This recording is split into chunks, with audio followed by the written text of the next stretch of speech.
Vamos a hablar acerca del mecanismo multiplicador contracorriente. Ahora, para hablar acerca del mecanismo multiplicador contracorriente, es importante recordar algunas estructuras. Bueno, principalmente el riñón, ¿verdad? En el riñón, ¿qué nos va a importar en esta parte? Su irrigación, pero no toda su irrigación, sino que al hacer un pequeño zoom en esta parte o un pequeño acercamiento, vamos a tener este diagrama. ¿Qué nos importa de este diagrama? Bueno, básicamente que en el riñón va a existir dos tipos de glomérulos, ¿sí? Glomérulos superficiales y glomérulos yuxtamedulares. Entonces, dos tipos, superficiales y yuxtamedulares. Pero, ¿por qué se diferencian? Bueno, tienen una diferencia muy importante en cuanto a su irrigación.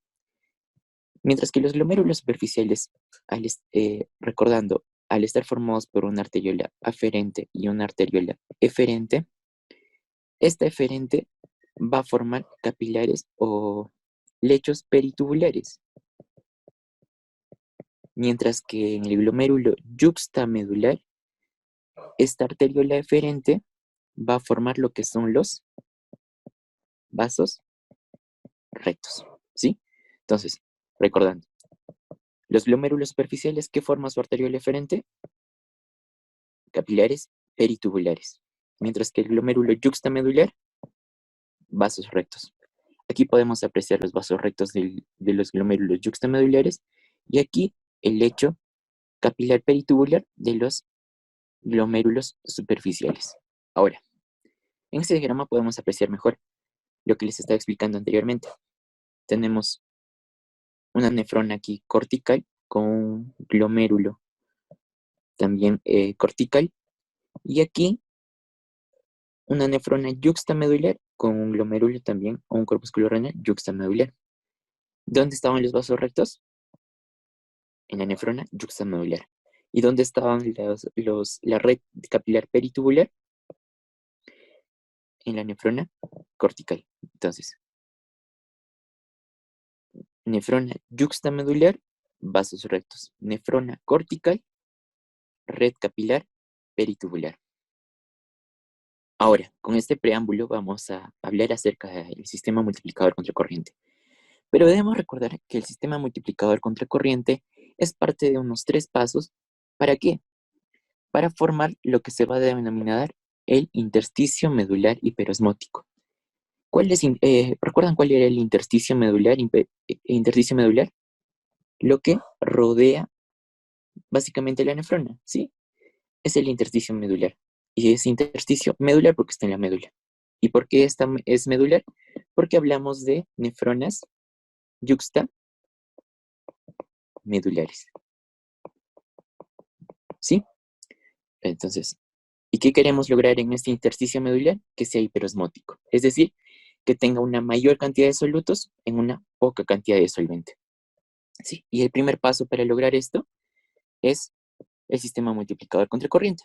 Después vendrá el transporte de la urea y después ya vendrán otros iones a nivel del túbulo distal y túbulos colectores. Pero en esta ocasión vamos a hablar del sistema multiplicador contracorriente. ¿Sí? ¿Y para qué queremos lograr un intersticio medular hiperosmótico? Bueno, eso lo van a ver más adelante. ¿Sí? Pero tiene una gran importancia. Entonces, empezamos con el sistema multiplicador contracorriente.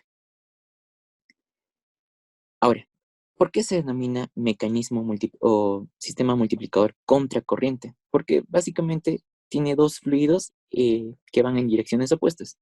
Y básicamente en lo que es la nefrona hay dos sistemas contracorrientes. Uno a nivel de lo que son los vasos rectos y otro a nivel de lo que es el asa de Henle.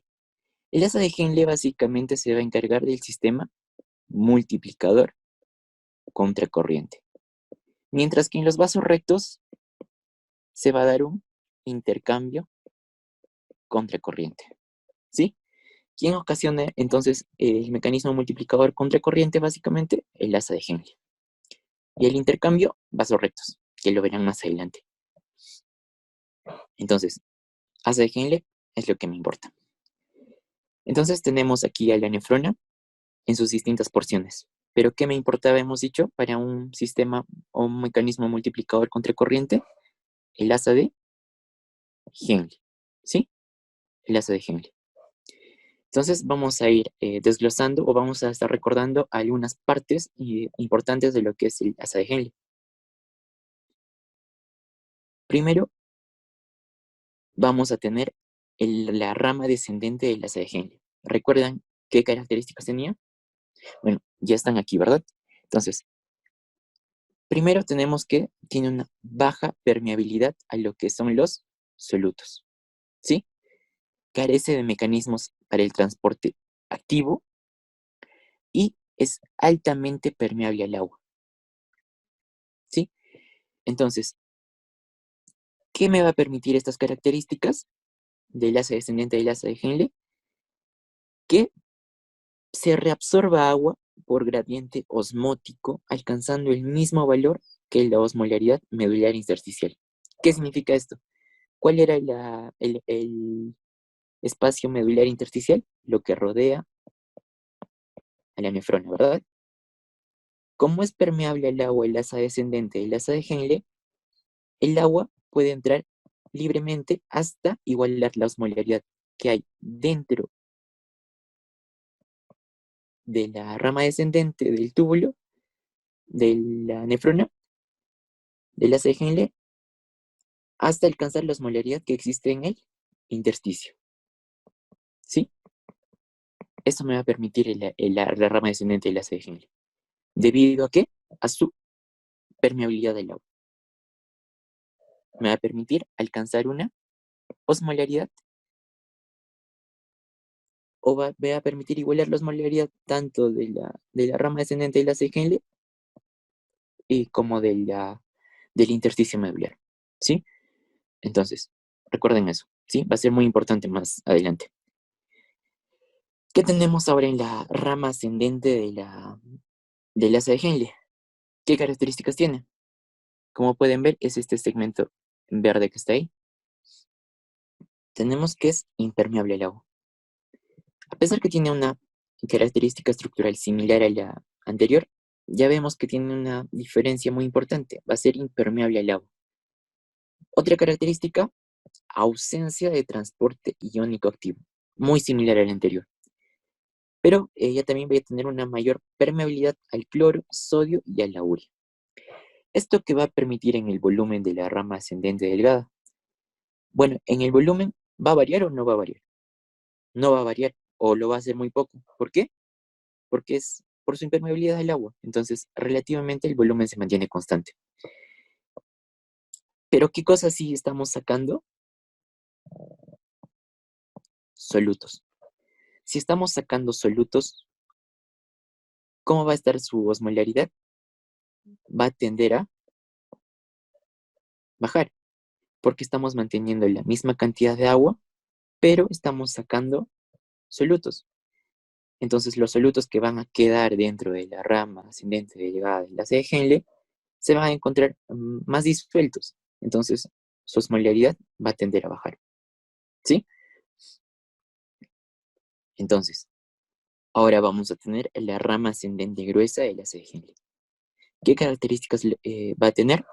Primero va a ser impermeable al agua, igual que el anterior, pero también va a ser impermeable al sodio y también va a ser impermeable al cloro y la urea. Pero a diferencia también del anterior, va a poseer mecanismos de transporte activo, ¿sí? Como el cotransportador sodio-potasio 2-cloro y como la bomba sodio-potasio TPase, ¿sí? Además de canales apicales de potasio, los denominados ROMK, ¿sí? Para entender mejor esto lo vamos a ver en un esquema. Aquí tenemos la rama ascendente gruesa de la C. Henle. Primeramente, ¿qué hemos dicho? Respecto al agua, esto recuerden que es la luz del tubo de la rama ascendente gruesa de la C. Henle. Este es las células que lo rodean. Y este es el intersticio, ¿sí? Intersticio. Entonces, esta es la luz del túbulo. El intersticio. Y esto es, ya bueno, empezamos. Primero que hemos dicho, que era impermeable al agua. Entonces el agua no pasa. ¿Qué mecanismos de transporte tenía? A diferencia del anterior, transporte activo, como por ejemplo sodio, potasio, 2-cloro, ¿verdad? Ese transportador sodio, potasio, 2-cloro, ¿qué hace? Mete sodio, potasio y 2 iones de cloro, como su nombre lo indica, ¿sí? Además tenemos otros tipos de transporte respecto al sodio, que intercambia hidrógeno por sodio, pero eso no es de mucha importancia. Lo que quiero que se centren, o en lo que quiero que se centren es en su impermeabilidad al agua, el transporte de sodio, potasio, 2-cloro y el transporte de potasio, ¿sí? El transporte de potasio. ¿Qué está haciendo este transportador sodio, potasio, 2-cloro? Está sacando solutos de la luz tubular, ¿sí? Está sacando solutos de la luz tubular y entonces, ¿cómo estaría su osmolaridad si está sacando solutos? Disminuye, ¿sí? Su osmolaridad disminuye. Ahora, ¿se dan cuenta qué requiere este transportador para funcionar? Sodio, potasio y 2-cloro, ¿sí? Esto se puede lograr gracias a que funciona paralelamente con este transportador, el transportador de potasio. Ese transportador de potasio saca el potasio que está metiendo en la bomba sodio-potasio ATPasa, saca de la célula hacia la luz tubular. ¿Para qué? Para que pueda funcionar y permita la reabsorción del sodio y el cloro que está en la luz del túbulo, ¿sí? Además, ¿qué me va a permitir este transportador de potasio? Generar un gradiente electroquímico, ¿sí? ¿Por qué está este símbolo de más y menos? Porque se genera un gradiente electroquímico de más 10 milivoltios. Y ahí ustedes dirán, ¿para qué sirve este gradiente de 10 milivoltios?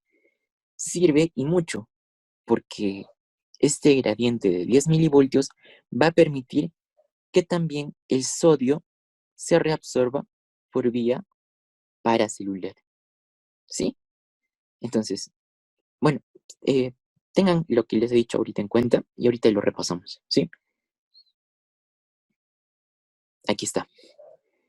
Este gráfico es un poco más sencillo que el anterior.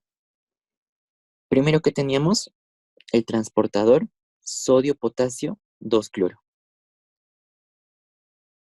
Acoplado a este transporte, o para que pueda funcionar este transporte, ¿qué teníamos? Canales de potasio, los canales ROMCA. Esos canales que permiten salir al potasio. ¿Quién está recolectando este potasio? La bomba sodio-potasio ATPasa, ¿no es cierto? Entonces, el potasio que está metiendo la bomba sodio-potasio ATPasa es sacada por los canales ROMCA, ¿sí? Sacan potasio. ¿Y para qué es qué permitía esto? Les he dicho, un gradiente electroquímico, un potencial. ¿De cuánto? De más 10 milivoltios. ¿Dónde? En el lumen. ¿Sí? ¿Qué permite esta variación de voltaje o este gradiente electroquímico? Que el sodio pueda también reabsorberse por vía paracelular. Recordando, claro, que si lo hace o si un ion se transporta atravesando la célula, es transcelular.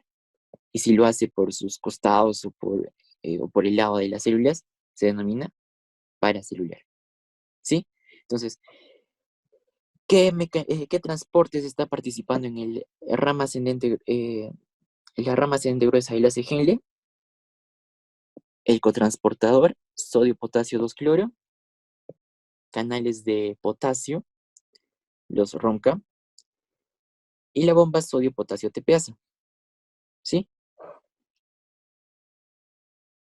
Ahora, visto todo ello, nos va a ser más fácil entender lo que es el mecanismo contracorriente, ¿sí?